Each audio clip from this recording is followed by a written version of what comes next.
Friends, आज हम एक ऐसी पर्सनैलिटी के बारे में बात करने जा रहे हैं जिसका नाम आपने कभी न कभी जरूर सुना होगा। आज हम उनकी बात करने जा रहे हैं जो साइलेंट फिल्मों के किंग है, लियोन चार्ली चैपलिन। आज हम ये भी मालूम करेंगे कि चार्ली चैपलिन की मौत के बाद क्या हुआ और आइंस्टाइन ने ऐसा क्या बोल दिया चार्ली चैपलिन को। चार्ली चैपलिन ने उसका करारा जवाब दिया और ऐसे बहुत से इनकी लाइफ के इंसिडेंट बताए गए। और यार सब्सक्राइब, लाइक, शेयर करो और कमेंट भी करके जाओ। आज तुमने कमेंट करना है। ज्यादा हो गया, चलो थोड़ा कम करते हैं और अपनी वीडियो को स्टार्ट करते हैं।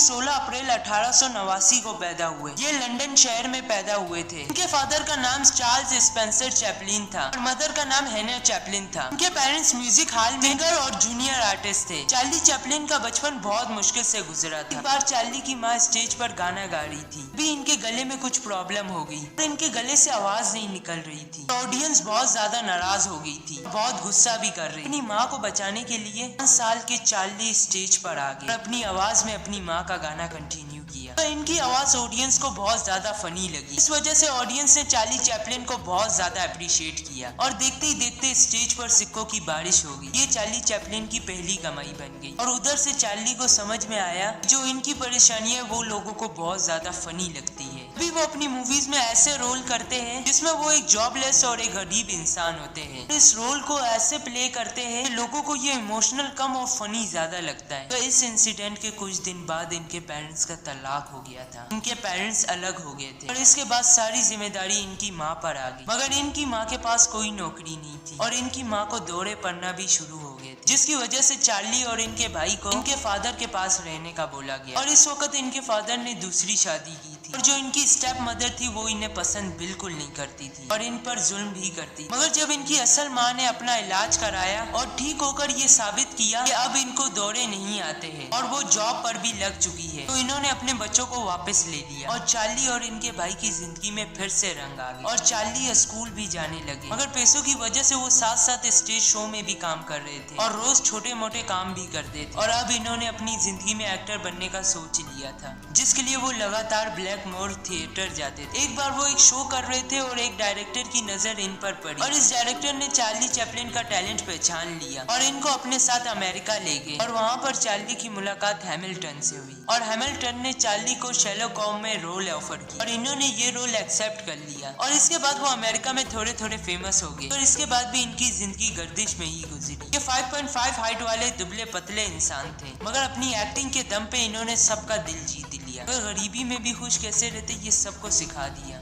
मगर एक बार इनके साथ बहुत बुरा हुआ। इन्होंने एक इंटरव्यू में सोवियत के बारे में कुछ कहा, जिसके बाद मीडिया ने चार्ली को रूसी एजेंट का टैग दे दिया और 10 साल तक मीडिया चार्ली के लिए आफत बनी। और चार्ली की लाइमलाइट मूवी जो 1952 में रिलीज हुई थी, इसको अमेरिका में बैन कर दिया गया। मगर चार्ली को अमेरिका से बहुत लगाव था क्योंकि यहाँ पर इन्होंने अपनी पहली शादी की थी। मगर एजेंट का दाग लगने की वजह से इनको अमेरिका छोड़ना पड़ा और ये और इनकी वाइफ स्विट्जरलैंड चले गए। और चार्ली चैपलिन को अपनी एक्टिंग के लिए बहुत से अवार्ड्स मिले हैं, जैसे कि 1940 में इनको इनकी फिल्म द ग्रेट डिक्टेटर के लिए बेस्ट एक्टर का अवार्ड मिला था और इनकी फिल्म लाइमलाइट ने भी बहुत से अवार्ड्स को अपने नाम किया है। मगर मजा तो तब आता है जब चार्ली चैपलिन एक दिन आइंस्टाइन से मिले और आइंस्टाइन ने ये तक कहा कि मैं आपका बहुत बड़ा फैन हूँ और कहा कि मुझे एक बात समझ में नहीं आती कि आप एक लफ्ज बोले बगैर ही लोगों को कैसे हंसा लेते हैं और बगैर सुने लोग आपको कैसे समझ लेते हैं। तो चार्ली चैपलिन ने जवाब दिया कि आप अपनी थ्योरीज के बारे में कितना कुछ कहते हैं और लोग आपकी तारीफ भी करते हैं, पर इतना बोलने के बाद भी लोगों को आपकी थ्योरी समझ में नहीं आती है।